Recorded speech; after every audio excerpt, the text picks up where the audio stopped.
A truly disturbing mass rape case that shocked France and the world today culminated in a whopping 51 convictions in court, totaling over 400 years in prison time.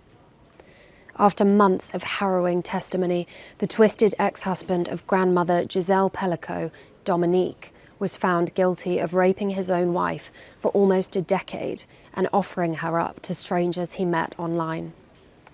Serial rapist Dominique, aged 72, admitted to inviting dozens of men to force themselves on his drugged wife Gisèle, who went years completely unaware of what he was doing to her.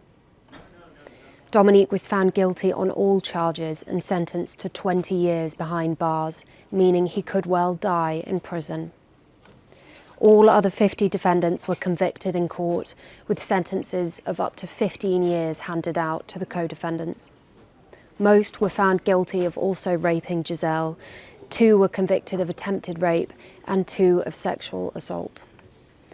Gisèle and her children attended court to hear the sentencing, and as monster Dominique wept during the verdict, she watched on, resting her head against a wall. Dozens of people gathered outside the court, applauding Gisèle, who has become something of a feminist icon in France throughout the trial. People all over the world have been left appalled at how Dominique was able to covertly assault her for so many years, and how many seemingly normal members of the local community joined in. Married for decades and parents to 3 children, the couple lived in a small, sleepy town called Avignon in southern France. Dominique would slip tranquilizing drugs and sleeping pills into her evening meals or drinks before inviting strange men over to rape her while she was unconscious. He would film the horrific assaults and stored videos and pictures of them on his computer.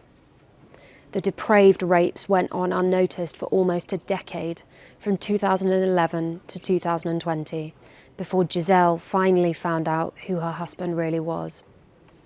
Men who answered Dominique's disturbing offers online included a gardener, a farm driver, tradesmen, a retired fireman, and more.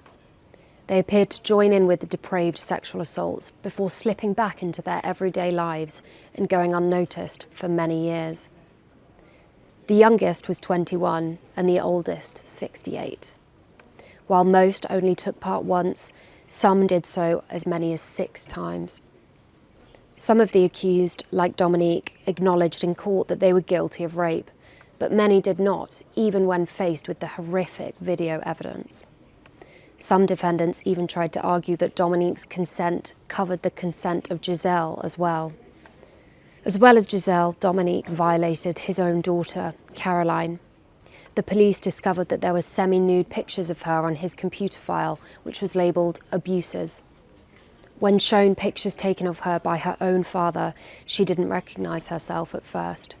She only realised it was her when she noticed a distinctive mole on the right cheek. In court, Caroline has described her father as one of the greatest sexual predators of recent years. Protesters have called for a change to the law in France following the horrific case. In the country, consent is not the deciding factor when it comes to someone being found guilty of rape. Instead, the prosecution have to prove that the offender intended to commit rape.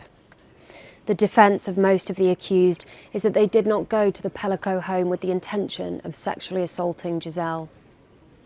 There has also been criticism of the defence lawyers, who have questioned Gisèle's own desires, such as asking whether she ever considered swinging. Dominique was first arrested in September 2020 for secretly filming up women's skirts at a supermarket in Carpentras. While in custody, he confessed to a hard drive hidden under a printer, which contained the file called Abuses, full of 20,000 images and videos depicting the rapes of his wife. The incredibly brave Gisèle had to sit through more than 3 months of horrendous testimony throughout the course of the trial. This included extracts from Pelicot's collection of homemade abuse videos and images being shown in court. Gisèle testified, "They regarded me like a rag doll, like a garbage bag." Meanwhile, sick Dominique confessed, "I am a rapist, like the others in this room," and even said that he may die alone like a dog. Gisèle chose to waive her right to anonymity, allowing the full details of the case to be made public. Her incredible bravery rallied thousands of people to support her, though Gisèle says she wasn't looking to create a national conversation.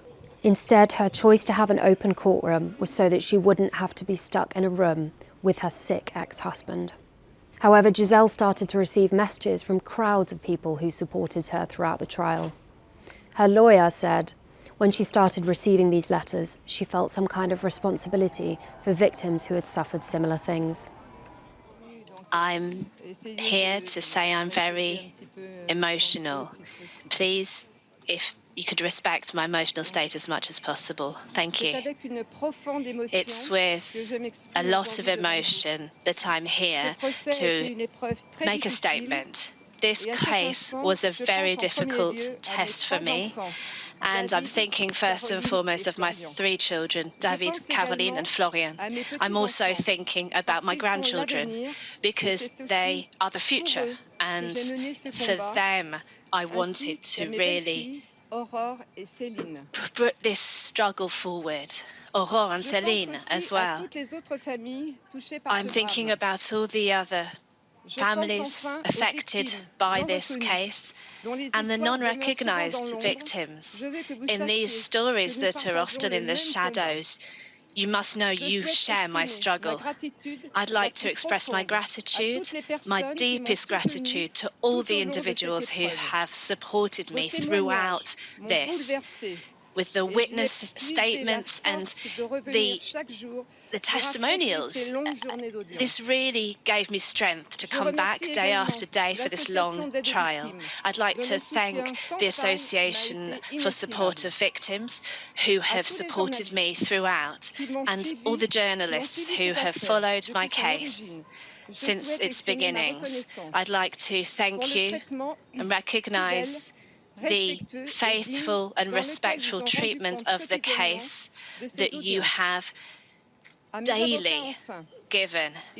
My lawyers, I thank you. Thanks for supporting me throughout this long journey. I wanted, when I started on the 2nd of September, to ensure that society could actually see what was happening, and I never have regretted this decision. I have now faith in our capacity to collectively take hold of a future in which everybody, women and men, can live together in harmony, in respect and mutual understanding. Thank you.